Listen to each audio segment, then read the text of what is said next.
To put it plainly, I have no idea what the hell is even happening anymore. First of all, my parents contacted me the other day to let me know that they're coming to visit this weekend. Sounds normal, right? Well, it would be if my parents hadn't died in a horrific car accident with a semi-truck last year. Yesterday, my brother called me. He sounded incredibly unnerved about something, so I asked him what was wrong. He said, "This monster has been following me around since Wednesday." At first, I didn't believe him, but I asked him to describe the monster anyway. It has translucent white skin, unnaturally long legs, but walks on its knees. It has glowing eyes that seem to gaze upon my soul. Its unnerving smile, it stretches from ear to ear with dagger-like teeth and long lanky arms with large clawed hands.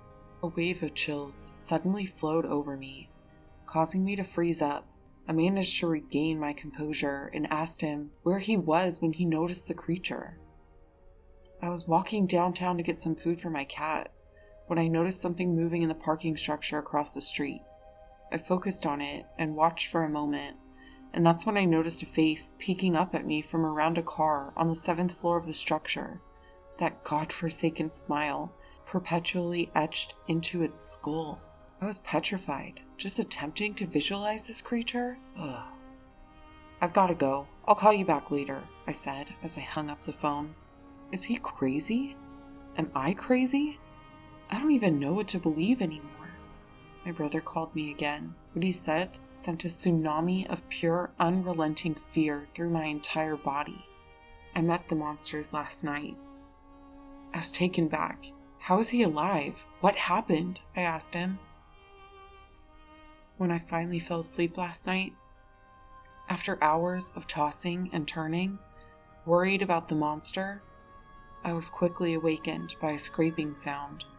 It sounded like nails on a chalkboard and sent goosebumps down my arms. I lurched forward in my bed to find the source of the sound. I looked to the window, only to see those piercing yellow eyes staring back at me. I was frozen with primal fear, the most powerful emotion of all, as it slowly slid one claw under the window and opened it. I was paralyzed as it crept through the window and into the room with me. I saw my life flash before my eyes as the monster outstretched its lanky arms towards me. I thought it would simply reach into my chest and tear out my still beating heart.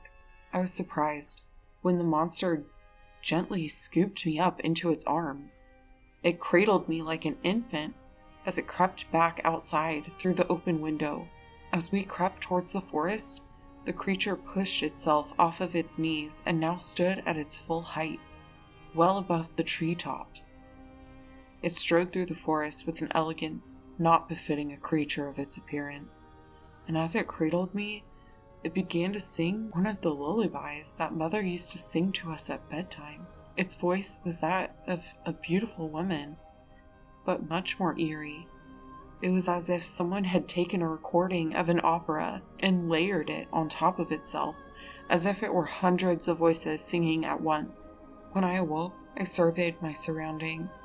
I was still in the woods, and there was an enormous bonfire directly in front of me, and the monster was on my left side, just staring down at me. Then, a second monster appeared behind it, much larger than the first.